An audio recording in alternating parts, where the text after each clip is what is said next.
Hello students, तो कैसे हैं आप सब लोग। आई होप आप लोग अच्छे से होंगे। तो बच्चों, आज का जो वीडियो हमारा होने वाला है वो केपलर्स लॉ पे बेस्ड है।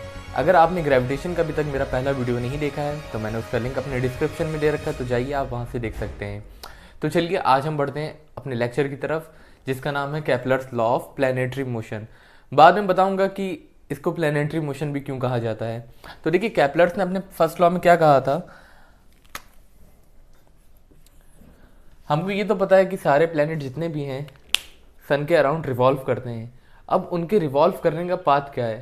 केपलर्स का लॉ आने से पहले लोगों को लगता था कि वो सर्कुलर पाथ में रिवॉल्व करते हैं, लेकिन केपलर ने उनके इस डाउट को दूर किया। उन्होंने बताया all the planet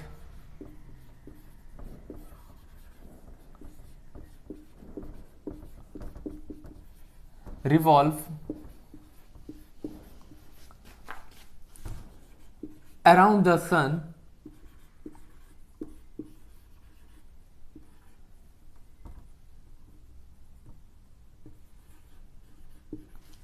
in an elliptical order orbit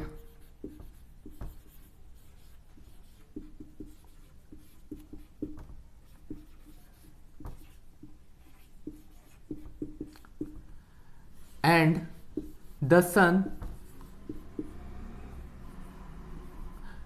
is present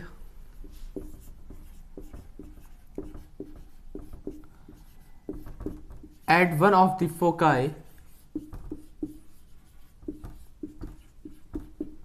of an ellipse।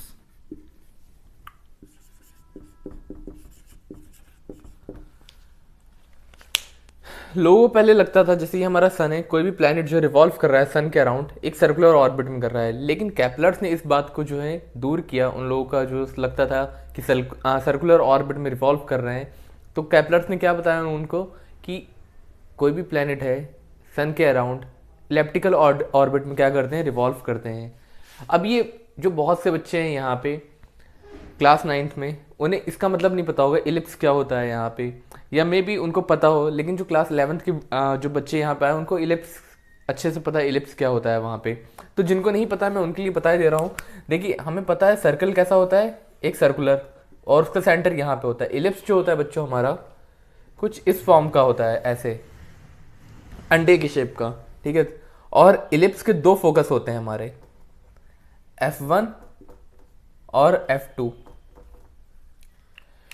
तो इन्होंने क्या कहा, all planet revolve around the sun in an elliptical orbit. तो कोई भी प्लैनेट है सन के अराउंड क्या करेगा, एक इलिप्टिकल ऑर्बिट में रिवॉल्व करेगा, और सन क्या होगा, किसी भी एक फोकस पे प्रेजेंट होगा। मान लेते हैं कि सन हमारा यहाँ प्रेजेंट है, बहुत सारे बुक में उन्होंने इस साइड दिया हुआ, तो मैंने भी इस साइड ले लिया यहाँ पे। मान लिया मैंने कि ये सन हमारा इस साइड प्रेजेंट है, और ये प्लैनेट है हमारा। जो ये प्लैनेट रिवॉल्व करेगा सन के अराउंड इलिप्टिकल ऑर्बिट में रिवॉल्व करेगा, ये ऐसे।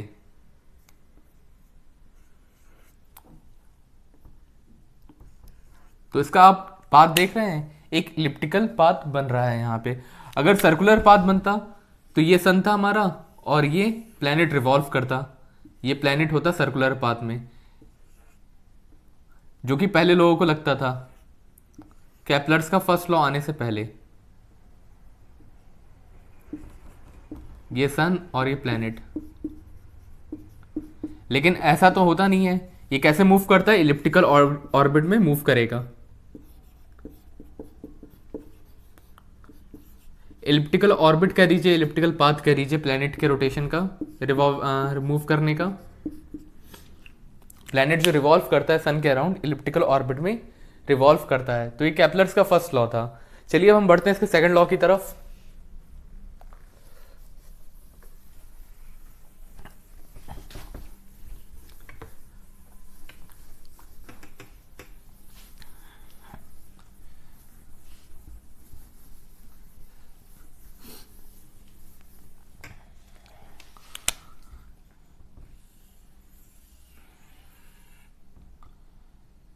इस फोकस पे हमने क्या मान लिया, सन अपना। कंसीडर करिए आपका जैसे प्लैनेट यहाँ पे है, ये आपका प्लैनेट है। अब टी टाइम के बाद, आफ्टर टी टाइम, प्लैनेट जो है हमारा मूव करके यहाँ पे आ गया। कितने टाइम में हुआ है ये? टी टाइम में प्लैनेट ए पोजीशन से उठ के बी पोजीशन पे आ गया। इसने क्या करा, कुछ एरिया स्वाइप करा यहां से प्लैनेट से। अगर देखिए आप यहां से, तो ये कुछ एरिया स्वाइप कर रहा है अंदर का। ये अगर मैं और थोड़ा यहां पे क्या करूं, कुछ और इंटरवल ऑफ टाइम के बाद प्लैनेट को कहीं और ले जाऊं,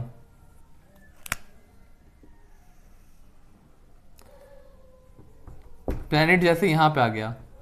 अब यहां पे मुझे देखना है टी टाइम के बाद इसकी पोजीशन क्या होगी। तो कंसीडर कर लीजिए टी टाइम के बाद जैसे ही यहां पे आ गया प्लैनेट हमारा,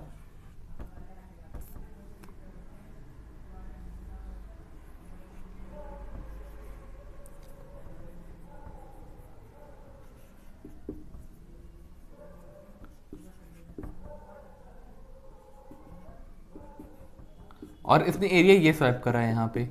इस वाले एरिया को हम कह रहे हैं A1 और इस वाले एरिया को कह रहे हैं A2। केपलर्स ने अपने सेकंड लॉ में यही बताया था हमें कि जो हमारा प्लैनेट एरिया स्वैप कर रहा है in equal interval of time में। देखिए टी इंटरवल ऑफ टाइम में प्लैनेट मूव करके यहाँ से यहाँ आया, और टी टाइम इंटरवल के बाद प्लैनेट मूव करके यहाँ से यहाँ आ गया। कुछ हमने टाइम पीरियड ले लिया है वहाँ पे जिसमें ये क्या कर रहा है, मूव कर रहा है। तो केपलर्स ने यही बताया था जो हमारा एरिया होगा after T interval of time किसी भी प्लैनेट का सन के अराउंड, वो क्या होता है, इक्वल होता है वहाँ पे।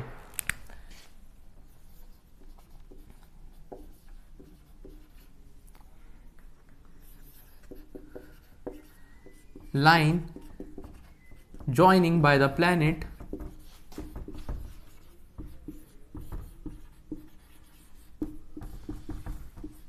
to the sun covers equal area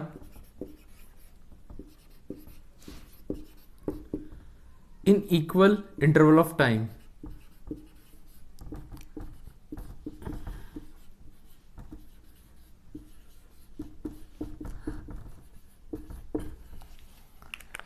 time कैसा है यहाँ पे, टी टाइम हमने ये लिया है यहाँ पे, और टी टाइम हम यहाँ पे भी ले रहे हैं। जो इस टी टाइम में एरिया होगा इन दोनों का वो कैसा होगा, इक्वल होगा। अगर इसका एरिया A1 माना और इसका हमने एरिया A2 माना है तो एरिया क्या होगा, A1 इक्वल टू A2। ज़रूरी नहीं कि आप यहीं पे लें, किसी भी टी टाइम के लिए आप प्लैनेट का जो वहाँ पे है एरिया ले सकते हैं। जैसे आप यहाँ पे कंसिडर कर लीजिए कि प्लैनेट हमारा यहाँ पे है, फिर टी टाइम के बाद वो यहाँ पे आ गया, तो ये जो एरिया होगा इसका A3 कंसीडर करें उसको हम, तो इस केस में A1 equal to A2 equal to A3। तो अगर आप टाइम इंटरवल सेम लेंगे तो जो इसका एरिया होगा वहाँ पे प्लैनेट का वो सेम आएगा। तो यही हमारा सेकंड लॉ था, केपलर्स ने सेकंड लॉ में अपने यही बताया था। एक बात को और ध्यान रखिएगा, जब प्लैनेट सन के पास आता है तो कैसे करता है, फास्ट मूव करता है। यहाँ पे फास्टर मूव करेगा वो, कोई भी प्लैनेट जब सन के करीब आता है, और जब सन से दूर चला जाता है तो कैसे करता है, स्लोअर मूव करता है वो। और जब वो सन से दूर जाएगा प्लैनेट तो उसको हम कहते हैं अपोजी। इस वाले पॉइंट को कहा जाता है अपोजी, जब वो सन से दूर चला जाता है कोई भी प्लैनेट। और जब सन के पास होता है तो उसे हम कहते हैं पेरिजी।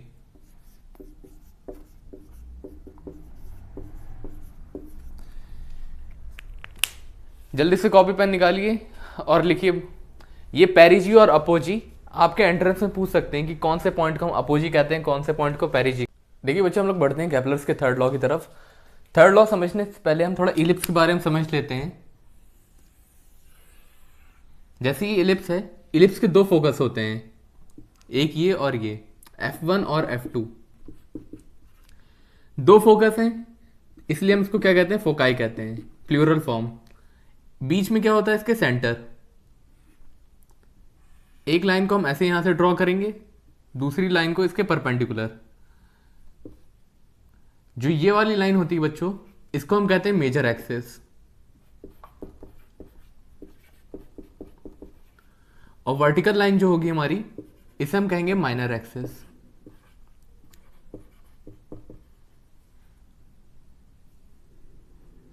सेंटर पॉइंट से ये वाला जो डिस्टेंस होता है हमारा, इसको हम कहते हैं ए, और ये वाला जो डिस्टेंस होता है इसको हम डिनोट करते हैं बी से।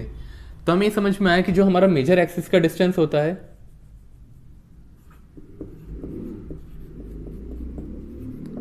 वो होगा 2a, और माइनर एक्सिस का होगा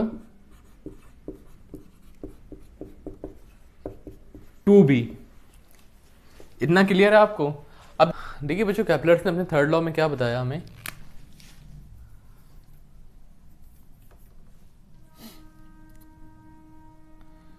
the cube of the distance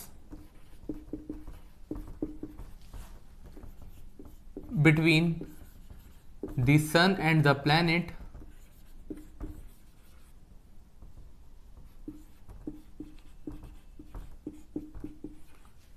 is directly proportional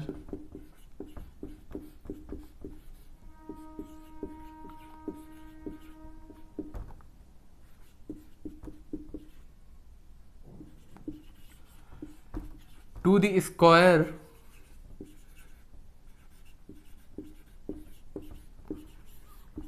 or to the square of time taken by planet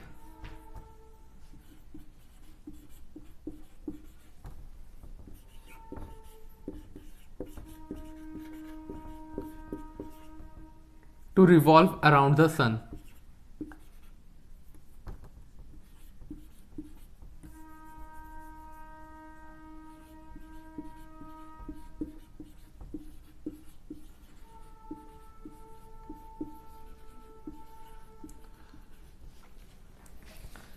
हमें ये तो पता है कि सारे प्लैनेट सन के अराउंड रिवॉल्व कर रहे हैं, तो थर्ड लॉ में इन्होंने यही बताया, अगर हम क्या करें, डिस्टेंस सन और कोई भी प्लैनेट का लें, उसका क्यूब कर दें, तो डायरेक्टली प्रोपोर्शनल किसके आता है, उनके टाइम पीरियड के।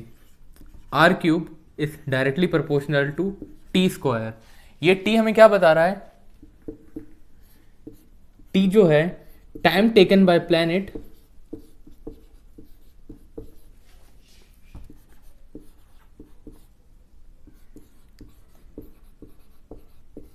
To revolve around the sun. मतलब ये जो टी है हमारा, time taken by planet around the sun, यहां पे लिख लीजिएगा आप।